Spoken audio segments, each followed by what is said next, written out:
guys, we're getting a lot of interest in the Listing Booster Premium services where we do all of the work for you, and then we call all the leads for you like forever, relentlessly, and then convert them and then put them in your calendar. And we do it all for you. You don't have to lift a finger. We'll just do it all for you, generate a bunch of new business for you off of your existing listings. It's no problem. Just click on the Listing Booster Premium Services banner you see on your screen right here. You'll have to scroll down below the video. Just click on the banner you see right here on your screen. Click on it. You fill out a little form. We'll get a hold of you. We'll get you all set up. Cost you nothing. Oh, and by the way, we've been doing this for a decade. We're really good at this. Hey, listen, California and New York are vying to become the most difficult states in the country to write a mortgage and close a real estate transaction. Now, personally, being, somebody from the West Coast here in California where it's all on fire, I have a bias against New York. Like, I like the San Francisco Giants, not the New York Yankees. By the way, Barry Habib, still love you, brother. I like the 49ers over the Jets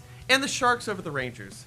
So it makes perfect sense that in my bias said that New York is the worst state in the country to write a loan. Did you know they don't really have a closing date? It's a closing-ish date. Either party can extend a contract for 30 days for any reason at any time. That's consumer protection for you.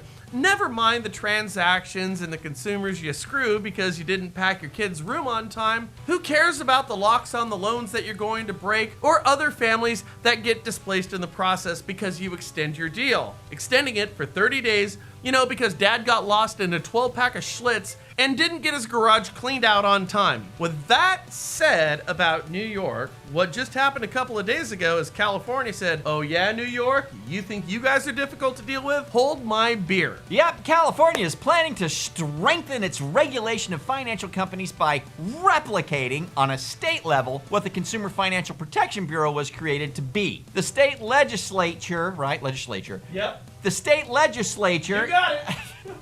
Has revived an idea by Governor Gavin Newsom, Awesome. First proposed in January, to remake the California Department of Business Oversight into a beefed up regulator of fintech companies, credit reporting agencies, debt collection firms, and other firms. The agency would be renamed Department of Financial Protection and Innovation, the DFPI. And it would see its powers expanded to address abusive acts and practices going beyond its current goal of preventing unfair and deceptive acts and practice. The new agency would be fashioned after the federal CFPB, which I guess just wasn't good enough, Brian. No. Okay, after the federal CFPB that was created as a part of the Dodd-Frank Wall Street Reform and Consumer Protection Act of 2010. And if you know anything about the state of California, we have a debt of $11.1 billion for the 2019-2020 year, in spite of the fact that virtually every software company in the country is located here. We also have Hollywood, better agriculture than anyone, SpaceX, Skunkworks, yeah, look that one up,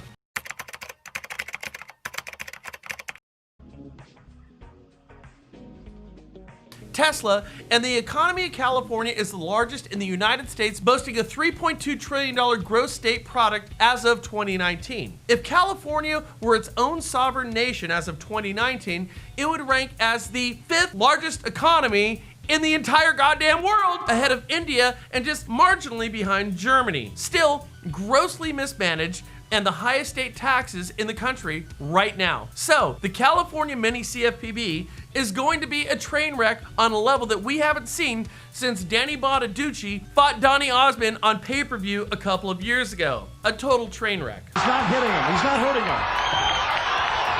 Jack, what do you think? Jack, what just happened there? I think they're both serious.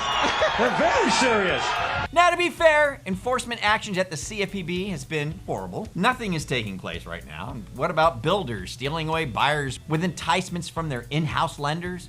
Or the fact that every builder is now working with iBuying companies to strip mine equity in the sales of homes that buyers already own? So some enforcement would be good, but my goodness, let's not overdo this thing in the state of California. I still like the fact that New York holds the mantle of the most difficult state in the country to write a loan. Now get this, from information obtained from the Freedom of Information Act, the number of new enforcement investigations fell to 15 in fiscal year 2018 from 63 in 2017 and 70 in 2016 at the CFPB. In short, they ain't doing nothing. We now have an undersight in oversight, and lenders are figuring this thing out right now. Some lenders are better and some lenders still have some work to do. But I'll tell you, if we get back to enforcement, as Val Kilmer once said as Doc Holliday in Tombstone, there is a reckoning on the horizon.